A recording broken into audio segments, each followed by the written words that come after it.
महानगरपालिकेच्या निवडणुका सुद्धा जवळपास 5 वर्षांनी येत आहेत, अनेक ठिकाणी तर 7-7 वर्षांनी त्याच्यामध्ये येत आहेत.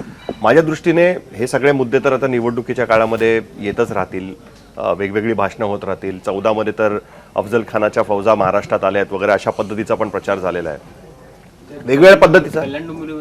कल्याण डोंबिवलीमध्ये पण म्हणाले होते हात मोजितो सिंहाचा छावा आणि हे वाघाच्या जबड्यात घालून हात मोजिती दात ही जात मराठ्याची असं. पण माझ्या दृष्टीने या 6,000 कोटी रुपये दिले होते, 6,500 रुपये पॅकेज होतं कल्याण डोंबिवलीसाठी.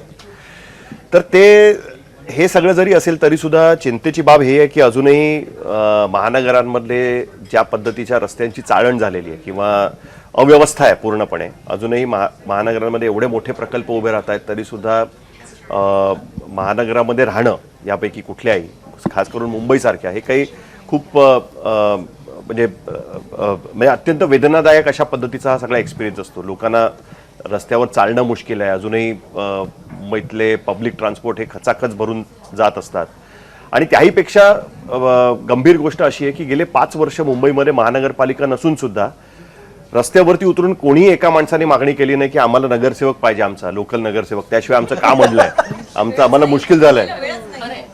मुंबईला वेळ नसेल पण कल्याण डोंबिवलीमध्ये पण कोणी उतरलं नाही, पुण्याला पण कोणी उतरलं नाही, नाशिकलाही कोणी उतरलं नाही, नागपूरमध्येही कोणी उतरलं नाही, पिंपरी चिंचवडलाही कोणी उतरलं नाही, कोणीच उतरलं कुठल्याच संभाजीनगरलाही कोणी उतरलं नाही. कुठल्याही शहरामध्ये कोणी येऊन सांगितलं नाही की अरे आमच्याकडे निवडणुका नाही आहेत, we are missing our corporator, आमच्या नगरसेवकाला आम्ही मिस करतोय आम्ही.